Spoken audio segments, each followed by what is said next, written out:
ಈಗ ಬಂಧುಗಳೇ, ಏನು ಕಳೆದ 30-40 ವರ್ಷಗಳಿಂದ ರಾಜ್ಯದಲ್ಲಿ ನಿರಂತರವಾಗಿ ನಮ್ಮ ಮಾದಿಗ ಸಮುದಾಯ ಮೀಸಲಾತಿಗಾಗಿ ಹೋರಾಟವನ್ನು ಮಾಡ್ಕೊಂಡು ಬಂತು. ಆ ಹೋರಾಟದ ಫಲವಾಗಿ ಕಳೆದ ಸರ್ಕಾರ ನಮಗೆ ಮೀಸಲಾತಿಯನ್ನು ಕೊಡಲಿಕ್ಕಾಗಿ ಸದಾಶಿವ ಆಯೋಗವನ್ನು ಜಾರಿ ಮಾಡ್ತು. ಆ ಸದಾಶಿವ ಆಯೋಗದ ಜಾರಿಯ ಉದ್ದೇಶದಿಂದಾಗಿ ನಮಗೆ ಮಾದಿಗರಿಗೆ 6% ಕೊಡಬೇಕು. ಲಂಬಾಣಿ ಕೊರ್ಚ ಕೊರಮರಿಗೆ ಉಳಿದಿರ್ತಕ್ಕಂಥ ಒಟ್ಟು 17% ಅಲ್ಲಿ ಅವರಿಗೆ 6% ಲಂಬಾಣಿ ಕೊರ್ಚ ಕೊರಮರಿ ಕೊಡಬೇಕು. ಇನ್ನು 1% ಅಲೆಮಾರಿ ಸಮುದಾಯಕ್ಕೆ ಕೊಡಬೇಕು ಅಂತಕ್ಕಂಥದ್ದನ್ನು ಸದಾಶಿವ ಆಯೋಗ ಜಾರಿ ಮಾಡ್ತು. ಆ ಜಾರಿಯಾದಂಥ ಸಂದರ್ಭದಲ್ಲಿ ನಮ್ಮ ಸರ್ಕಾರ ಈ ಸರ್ಕಾರ ಬಂದು ಆ ಒಂದು ಆದೇಶವನ್ನು ಜಾರಿ ಮಾಡ್ತು.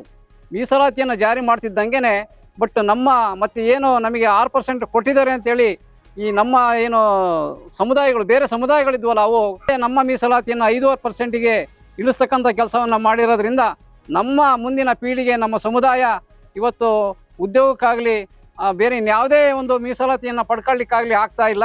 ರಾಜಕೀಯವಾಗಿ, ಆರ್ಥಿಕವಾಗಿ ಮತ್ತು ಸಾಮಾಜಿಕವಾಗಿ ನಾವು ಅಭಿವೃದ್ಧಿ ಆಗಲಿಕ್ಕೆ ಸಾಧ್ಯವೇ ಇಲ್ಲ ಅಂತಕ್ಕಂಥ ಒಂದು ಮಾತನ್ನು ಹೇಳ್ತಾ ಇದ್ದೀವಿ. ಈ ಒಂದು ಸರ್ಕಾರ ನಮಗೆ ಒಂದು ಮರಣ ಶಾಸನವನ್ನು ಬರಲಿಕ್ಕೆ ಹೊರಟಿರ್ತಕ್ಕಂಥದ್ದು. ನಮ್ಮ ಮೀಸಲಾತಿಯನ್ನು ಕಿತ್ತು ಬೇರೆಯವರಿಗೆ ಕೊಡ್ತಕ್ಕಂಥ ಒಂದು ಕೆಲಸವನ್ನು ಮಾಡ್ತಾ ಇದೆ. ನಮ್ಮ ಸಂವಿಧಾನಬದ್ಧ ಹಕ್ಕನ್ನು ನಾವು ಕೇಳ್ತಾ ಇದ್ದೀವಿ. ನಮಗೇನು ಡಾಕ್ಟರ್ ಬಾಬಾ ಸಾಹೇಬ್ ಅಂಬೇಡ್ಕರ್ ಅವರು ಈ ಒಂದು ಸಂವಿಧಾನವನ್ನು ಮೀಸಲಾತಿಯನ್ನು ಕೊಟ್ಟು ಹೋದರು. ಆ ಒಂದು ಸಂವಿಧಾನಾತ್ಮಕ ಮೀಸಲಾತಿಯನ್ನು ನಮಗೆ ಕೊಡಿ ಅಂತಕ್ಕಂಥ ಹೋರಾಟವನ್ನು ನಾವು ಅವತ್ತಿನಿಂದ ಇವತ್ತಿನವರೆಗೂ ಹೋರಾಟ ಮಾಡ್ತಾ ಬಂದಿದ್ವಿ. ಆ ಹೋರಾಟದ ಪ್ರತಿಫಲವಾಗಿ ನಮಗೆ 6% ಸಿಕ್ಕಿತ್ತು. ಆದರೆ ಮತ್ತೆ ವಲಯರು, ಕೊರ್ಚರು, ಕೊರಮರು, ಲಂಬಾಣಿಗಳು, ಬೋವಿಗಳು ಇವರೆಲ್ಲ ಸೇರ್ಕೊಂಡು ನಮಗೆ ಮತ್ತೆ ಒಂದು ಮೋಸವನ್ನು ಮಾಡ್ತಾ ಇದ್ದಾರೆ. ನಮಗೆ ಮೀಸಲಾತಿ ಕಡಿಮೆ ಆಗ್ತಾ ಇದೆ. 17% ಇದ್ದದ್ದನ್ನು 15% ಇಳಿಸ್ತಾ ಇದ್ದಾರೆ. 2% ಕಡಿಮೆ ಆಗಿದ್ದರಿಂದ ನಮಗೆ ಮೀಸಲಾತಿ ಹೊಡ್ತಾ ಬೀಳ್ತಾ ಇದೆ. ಆ ಕಾರಣಕ್ಕಾಗಿ ನಾವು ಸರ್ಕಾರವನ್ನು ಎಚ್ಚರಿಸಬೇಕಾಗಿದೆ. ನಮ್ಮ ಮಾದಿಗರ ಸಂಖ್ಯೆಯನ್ನು ನಾವು ತೋರಿಸ್ಬೇಕಾಗಿದೆ. ಮಾದಿಗರ ಶಕ್ತಿ ಏನು ಅನ್ನೋದನ್ನು ನಾವು ಸರ್ಕಾರಕ್ಕೆ ಹೇಳ್ಕೊಡ್ಬೇಕಾಗಿದೆ. ಬರೀ ನಾವು ಓಟ್ ಹಾಕ್ಲಿಕ್ಕೆ ಮಾತ್ರ ನಾವಿಲ್ಲ. ನಾವೇನು ಮಾದಿಗರು ತಲತಲಾಂತರದಿಂದ ಕಾಂಗ್ರೆಸ್ ಪಕ್ಷಕ್ಕೆ ಓಟ್ ಹಾಕಂತ ಬಂದಿದ್ದೇವೆ. ನಮ್ಮ ಕೈಯನ್ನು ಕಡಿದು ನಾವು ಅದಕ್ಕೇ ಓಟ್ ಹಾಕ್ತಾ ಬಂದಿದ್ದೀವಿ. ಆದರೆ ಈಗಿರ್ತಕ್ಕಂಥ ಸರ್ಕಾರ, ಸಿದ್ದರಾಮಯ್ಯನವರ ಸರ್ಕಾರ ನಮಗೆ ದ್ರೋಹವನ್ನು ಬಗಿತಾ ಇದೆ. ಬಂಧುಗಳೇ, ನೀವು ಅರ್ಥವನ್ನು ಮಾಡ್ಕೊಳ್ಬೇಕು. ನಮಗೆ ಮೀಸಲಾತಿಯನ್ನು ಕೊಡ್ತೀವಿ, ನಾವು ಸಮಾಜವನ್ನು ನಿರ್ಮಾಣ ಮಾಡ್ತೀವಿ, ನಾವು ಸಾಮಾಜಿಕ ಅಧಿಕಾರರು ಅಂತೇಳಿ ಹೇಳ್ಕೊಂತಾರೆ, ಬೊಗಳೆ ಬಿಟ್ಕೊಳ್ತಾರೆ. ಆದರೆ ಮೀಸಲಾತಿಯನ್ನು ಜಾರಿ ಮಾಡುವಲ್ಲಿ ನಮಗೆ ದ್ರೋಹವನ್ನು ಬಗಿತಾ ಇದ್ದಾರೆ. ಅತಿ ಹೆಚ್ಚು ಜನಸಂಖ್ಯೆ ಇರ್ತಕ್ಕಂಥ ನಮ್ಮ ಮಾತನ್ನು ನಮ್ಮ ಮುಖ್ಯಮಂತ್ರಿಯವರು ಕೇಳ್ತಾ ಇಲ್ಲ, ಸಚಿವರುಗಳು ಕೇಳ್ತಾ ಇಲ್ಲ. ಆದರೆ ಕಡಿಮೆ ಜನಸಂಖ್ಯೆ ಇರ್ತಕ್ಕಂಥ ವಲಯರು, ಕೊರ್ಚ ಕೊರಮರ ಮಾತನ್ನು ಕೇಳಿ ಮೀಸಲಾತಿಗೆ ಕಡಿವಾಣ ಹಾಕ್ತಾ ಇದ್ದಾರೆ. ಮೀಸಲಾತಿಯನ್ನು ಕಿತ್ಕೊಳ್ತಾ ಇದ್ದಾರೆ. ನಾವು ಬರೀ ನಮ್ಮ ಈ ಎಮ್ಮೆ ಮತ್ತು ದನಗಳ ಪಾಲಿಗಾಗಿ ನಾವು ಕಿತ್ತಾಡಿ ಈ ಸ್ಥಿತಿಯಲ್ಲೇ ಇದ್ದೀವಿ. ಆದರೆ ಮೀಸಲಾತಿ ಪಾಲು ಏನು ಅಂತ ನಮಗೆ ಗೊತ್ತಾಗಿಲ್ಲ. ನಮ್ಮ ಸಮಾಜಕ್ಕೆ ಇನ್ನೂ ಒಳ ಮೀಸಲಾತಿ ಅಂದರೆ ಏನು ಅಂತ ಗೊತ್ತಾಗಿಲ್ಲ.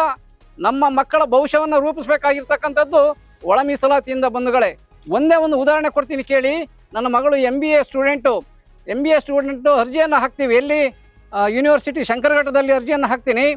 ನನಗೆ ಅನುಭವ ಆಗಿದ್ದು ಅಲ್ಲಿವರೆಗೂ ನನಗೆ ಅನುಭವ ಆಗಿರಲಿಲ್ಲ.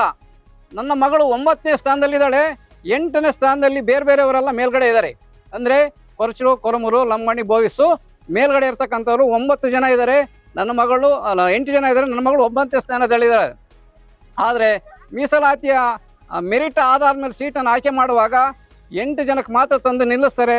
ನನ್ನ ಮಗಳಿಗೆ ಮೀಸಲಾತಿ ಸಿಗೋದಿಲ್ಲ, ಮೆರಿಟ್ ಸೀಟ್ ಸಿಗೋದಿಲ್ಲ. ಅಲ್ಲಿಗೆ ನಾನು ಫೀಸ್ ಕಟ್ಟಿ ಅವಳನ್ನು ಅಡ್ಮಿಷನ್ ಮಾಡಿಸ್ತೀನಿ. ಅಂದರೆ ಈ ಮೀಸಲಾತಿ ಜಾರಿಯಾಗಿದ್ದಿದ್ರೆ ನನ್ನ ಮಗಳಿಗೆ ಉಚಿತ ಸೀಟ್ ಸಿಗ್ತಾ ಇತ್ತು.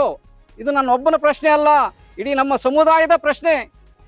ಅಂದರೆ ಈ ಮೀಸಲಾತಿ ಜಾರಿ ಆದರೆ ಎಲ್ಲರಿಗೂ ಕೂಡ ಅವಕಾಶ ಆಗುತ್ತೆ. ಉದ್ಯೋಗದಲ್ಲಿ ಅವಕಾಶ ಆಗುತ್ತೆ, ರಾಜಕೀಯದಲ್ಲಿ ಅವಕಾಶ ಆಗುತ್ತೆ, ಎಜುಕೇಷನಲ್ಲಿ ಅವಕಾಶ ಆಗುತ್ತೆ, ಉಚಿತವಾಗಿ ಎಜುಕೇಷನ್ ಸಿಗುತ್ತೆ. ಇಂತಹ ಒಂದು ಅವಕಾಶವನ್ನು ನಾವು ಕಳ್ಕೊಳ್ತಾ ಇದ್ದೀವಿ.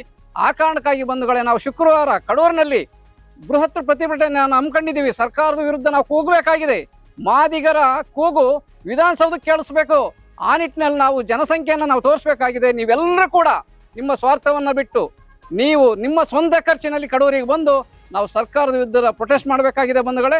ಆ ಕಾರಣಕ್ಕಾಗಿ ನಾವೆಲ್ಲರೂ ಕೂಡ ನಮ್ಮ ಕೆಲಸಗಳನ್ನು ಬದಿಗೊತ್ತಿ ನಾವೆಲ್ಲರೂ ನಮ್ಮ ಸ್ವಂತ ಖರ್ಚಿನಲ್ಲಿ ನಿಮ್ಮ ಊರಿಗೆ ಬಂದಿದ್ದೀವಿ. ಇದು ಯಾವುದೇ ರಾಜಕೀಯ ಪ್ರೇರಿತ ಪ್ರತಿಭಟನೆ ಅಲ್ಲ. ಇದು ನಮ್ಮ ಸ್ವಾಭಿಮಾನದ ಪ್ರತಿಭಟನೆ, ನಮ್ಮ ಸಮಾಜದ ಪ್ರತಿಭಟನೆ, ನಮ್ಮ ಮಾದಿಗರ ಜೀವ ಉಳಿಸ್ಕೊಡ್ತಕ್ಕಂಥ ಪ್ರತಿಭಟನೆ ಆಗಿರೋದ್ರಿಂದ ತಾವುಗಳೆಲ್ಲರೂ ಕೂಡ ಭಾಗವಹಿಸಬೇಕು. ಒಳ ಮೀಸಲಾತಿಯನ್ನ ಹಂಚಿಕೆ ಮಾಡಬೇಕು. ನಮ್ಮ ಪಾಲನ್ನ ನಮಗೆ ಕೊಡಬೇಕು. ಏನು ವಲಯರು, ಮಾದಿಗರು, ಕೊಲಂಬಗಳು, ಏನು ಕೊರ್ಚ, ಬೋವಿ, ವಡ್ಡ, ಲಂಬಾಣಿ ಇವರೆಲ್ಲ ಇದ್ದಾರೆ. ಅವರಿಗೆ ಮತ್ತೆ ನಮಗೆ ಏನು ಹಂಚಿಕೆ ಆಗಿದೆ 5-5-4-1 ಆ ಪ್ರಮಾಣವಾಗಿ ನಮಗೆ ಹಂಚಿಕೆ ಆಗಬೇಕು ಒಳ ಮೀಸಲಾತಿ ಅಂತಕ್ಕಂಥ ವಿಚಾರವನ್ನ ತಮಗೆಲ್ಲ ತಿಳಿಸುವುದರ ಮೂಲಕ ನಾಳೆ ಶುಕ್ರವಾರ ನಡೀತಕ್ಕಂಥ ಕಡೂರಲ್ಲಿ ನಡೀತಕ್ಕಂಥ ಒಂದು ಪ್ರೊಟೆಸ್ಟ್ಗೆ ಮತ್ತು ಹೋರಾಟಕ್ಕೆ ನೀವೆಲ್ಲ ಕೈ ಜೋಡಿಸಿ ನಮ್ಮ ಮಾದಿಗರು ನಾವು ಬಹುಸಂಖ್ಯಾತರಾಗಿದ್ದೀವಿ, ನಾವು ಬಹು ಹೆಚ್ಚಿನ ಸಂಖ್ಯೆಯಲ್ಲಿದ್ದೀವಿ ನಾವು ಅಂತ ಹೇಳ್ಬಿಟ್ಟು ಸರ್ಕಾರಕ್ಕೆ ಮುಟ್ಟಿಸುವುದರ ಮೂಲಕ ನಮ್ಮ ಪಾಲನ್ನು ನೀವು ನಮಗೆ ಕೊಡಿ. ಇಷ್ಟು ಸುಮಾರು 35-40 ವರ್ಷಗಳಿಂದ ಹೋರಾಟ ಮಾಡ್ತಾ ಬಂದಿದ್ದೀವಿ. ಆ ಒಂದು ಹಿನ್ನೆಲೆಯಲ್ಲಿ ಸದಾಶಿವ ಆಯೋಗದ ವರದಿಯಂತೆ ನಮಗೆ ಒಳ ಮೀಸಲಾತಿಯನ್ನು ಹಂಚಿಕೆ ಮಾಡಿ ಅಂತ ಹೇಳ್ಬಿಟ್ಟು ಸರ್ಕಾರ ಮೇಲೆ ಒತ್ತಡ ಇರಬೇಕು. ಆ ಒತ್ತಡವನ್ನು ಏರುವ ಕಾರಣಕ್ಕೋಸ್ಕರ ನಾವು ನಮ್ಮ ಒಂದು ಒಗ್ಗಟ್ಟನ್ನ, ನಮ್ಮ ಶಕ್ತಿಯನ್ನ, ನಮ್ಮ ಜನಸಂಖ್ಯೆಯನ್ನ ನಾವು ಸರ್ಕಾರಕ್ಕೆ ತಿಳಿಸಬೇಕಾಗಿದೆ. ಆ ಒಂದು ಹಿನ್ನೆಲೆಯಲ್ಲಿ ಇದು ಕಡೂರು ತಾಲೂಕಿನಲ್ಲಿ ನಾವು ಕಾರ್ಯಕ್ರಮ ಹಮ್ಮಿಕೊಂಡಿರಿಂದವ ತಮ್ಮ ಊರಿನಿಂದವ ಏನೇ ಕೆಲಸ ಕಾರ್ಯಗಳಿದ್ದು ಸಹ ವಿದ್ಯಾರ್ಥಿಗಳಾಗಿರ್ಬೋದು, ಹೆಣ್ಮಕ್ಳಾಗಿರ್ಬೋದು, ಮತ್ತೆ ಹೋರಾಟಗಾರರಾಗಿರ್ಬೋದು, ಮತ್ತೆ ಇಲ್ಲಿನ ಪ್ರಮುಖ ನಾಯಕರುಗಳಾಗಿರ್ಬೋದು, ಇವರು ಆದಷ್ಟು ಜನಸಂಖ್ಯೆಯನ್ನ ಯಾವ ತರ ಬರ್ತಿರೋ ಗೊತ್ತಿಲ್ಲ, ನಿಮ್ಮ ಸ್ವಂತ ಖರ್ಚಿನಲ್ಲಿ ಬರಬೇಕು. ಇಲ್ಲಿಗೆ ಯಾರು ಏನು ದುಡ್ಡು ಕೊಟ್ಟು ಯಾರು ಕರ್ಕೊಂಡು ಹೋಗ್ತಿಲ್ಲ, ನಮ್ಮ ಸ್ವಂತ ಖರ್ಚಿನಲ್ಲಿ ನಾವು ಇಲ್ಲಿಗೆ ಬಂದಿರತಕ್ಕಂಥದ್ದು. ಯಾಕಪ್ಪ ಅಂದ್ರೆ ನಾವು ಆ ಸಮುದಾಯದಲ್ಲಿ ಹುಟ್ಟಿದೀವಿ, ತಮ್ಮಗಳಿಗೆ ಒಂದಿಷ್ಟು ಅರಿವನ್ನು ಕೊಡಬೇಕು, ತಿಳುವಳಿಕೆಯನ್ನು ತಿಳಿಸ್ಬೇಕು, ನಿಮ್ಮನ್ನು ಸಹ ಒಂದು ಹೋರಾಟಕ್ಕೆ ಕರ್ಕೊಂಡು ಹೋಗ್ಬೇಕು ಅಂತಕ್ಕಂಥ ಒಂದು ಹಿನ್ನೆಲೆಯಲ್ಲಿ ನಾವೆಲ್ಲವೂ ಸಹ ನಮ್ಮ ಕೆಲಸ ಕಾರ್ಯಗಳನ್ನ ಬಿಟ್ಟು ಬಂದಿದ್ದೀವಿ.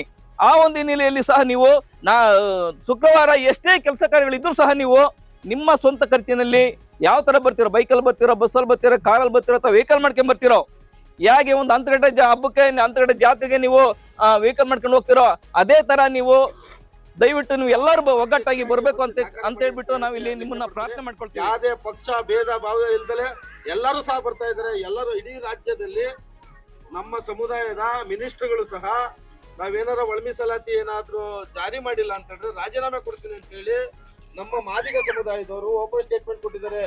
ನಾವೆಲ್ಲರೂ ಸೇರಿ ಹೋರಾಟ ಮಾಡಲಿಲ್ಲ ಅಂತ ಹೇಳಿದ್ರೆ ಮುಂದಿನ ದಿನದಲ್ಲಿ ನಮಗೆಲ್ಲ ಮರಣ ಶಾಸನ ಬರ್ತಿದೆ. ಈ ಸರ್ಕಾರ ಯಾವ ಸರ್ಕಾರ ಆಗಿರ್ಬೋದು, ಈ ಸರ್ಕಾರಗಳಿಗೆ ಬಿಸಿ ತಟ್ಟಿಸುವಂತ ಕೆಲಸವನ್ನ ನಾವೆಲ್ಲ ಮಾದಿಗರು ಸೇರಿ ಮಾಡೋಣ.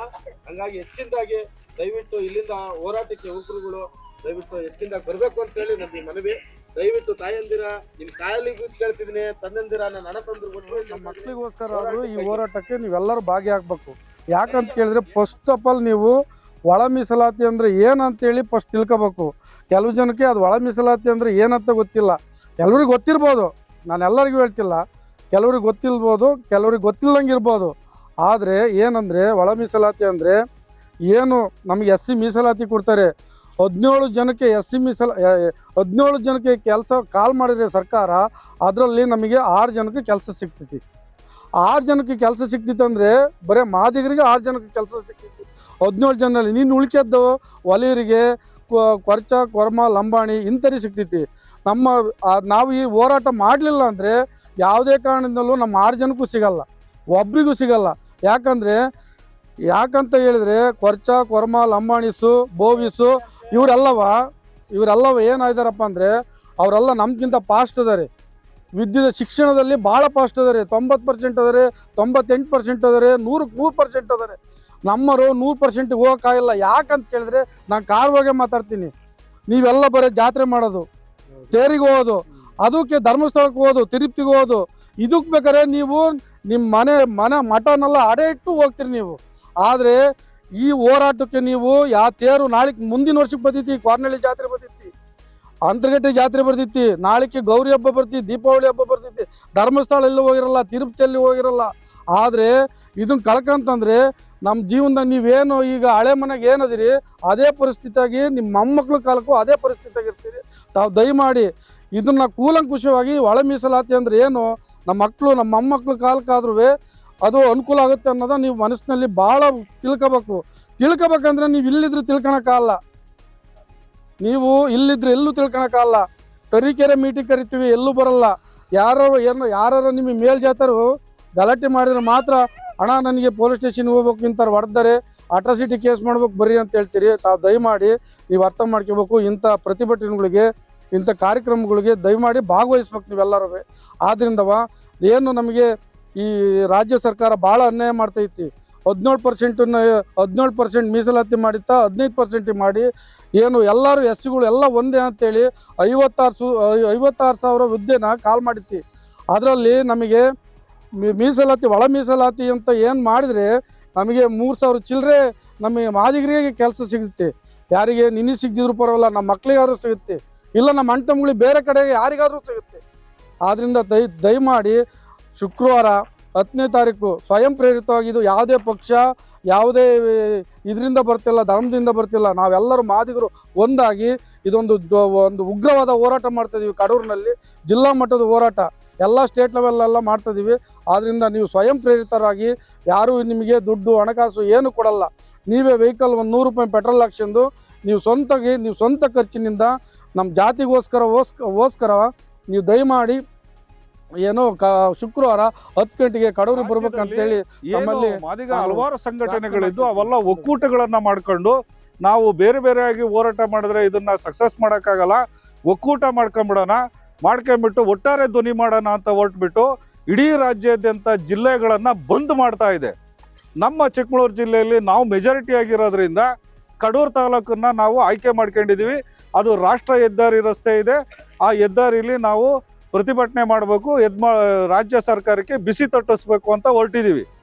ಇಲ್ಲಿ ಕೊನೆಯದಾಗಿ ವಿದ್ಯಾರ್ಥಿ ಮಿತ್ರರಿಗೆ ಭಾರಿ ಜವಾಬ್ದಾರಿ ತಗೋಬೇಕಾಗಿದೆ ಇದನ್ನು. ಯಾಕೆಂದರೆ 6000 ಹುದ್ದೆಗಳಲ್ಲಿ ನಮ್ಮ ಅಜ್ಜಂಪುರ ನಮ್ಮ ಕಾಲೋನಿ ಒಂದು 5 ಜನ ಹುಡುಗರು ನೌಕರಿಗೆ ಹೋಗ್ಬೋದು. ವಿದ್ಯಾಭ್ಯಾಸ ಮಾಡಿ ಮನೆಗಿರೋರು ಒಂದು 5-6 ಜನ ಹೋಗ್ಬೋದು. ಈ ಥರದ ಇಲ್ಲ ಅಂದರೆ ಏನು ಹಳೆ ಕೋಸ್ಟ್ ಆಯಿತು ಅದರಡಿ ಆಗ್ತಾದ್ರೆ ಒಬ್ಬರು ಹೋಗೋಕ್ಕಾಗಲ್ಲ, ಮತ್ತು ವಿದ್ಯಾರ್ಥಿಗಳು ಓದಿ ಮನೆಗಿರೋದು. ಅದಕ್ಕಾಗಿ ನೀವೆಲ್ಲರೂ ಕೂಡ ಜಾಗರೂಕರಾಗಿ ತುಂಬ ವಿಚಾರ ಮಾಡಿ ನಿಮ್ಮ ವಾಲಂಟ್ರಿಯಾಗಿ ನಿಮ್ಮ ಗ್ರಾಮಕ್ಕೆ ವಾಹನ ವೆಹಿಕಲ್ಗಳನ್ನು ಮಾಡ್ಕೊಂಡು ಏನು 6ನೇ ತಾರೀಕು ಕಡೂರು ಪಟ್ಟಣದಲ್ಲಿ ಪ್ರತಿಭಟನೆ ಮಾಡ್ತಾ ಇದ್ದೀವಿ. ಅದಕ್ಕೆ ತಾವೆಲ್ಲರೂ ಕೂಡ ಕೆಚ್ಚೆದೆಯಿಂದ ಮುನ್ನುಗ್ಗಿ ಬಂದರೆ ನಾವು ಸಕ್ಸಸ್ ಆದರೆ ನಾವು 6000 ಹುದ್ದೆಗಳನ್ನು ಪಡೀಲಿಕ್ಕೆ ಅರ್ಹರಾಗ್ತೀವಿ. ಇಲ್ಲ ಅಂತಂದರೆ ಇವ್ರ ಯೋಗ್ಯತೆ ಇಷ್ಟೇ ಅಂತ ತಿಳ್ಕೊಂಡು ರಾಜ್ಯ ಸರ್ಕಾರ ನಮಗೆ ಏನೂ ಕೂಡ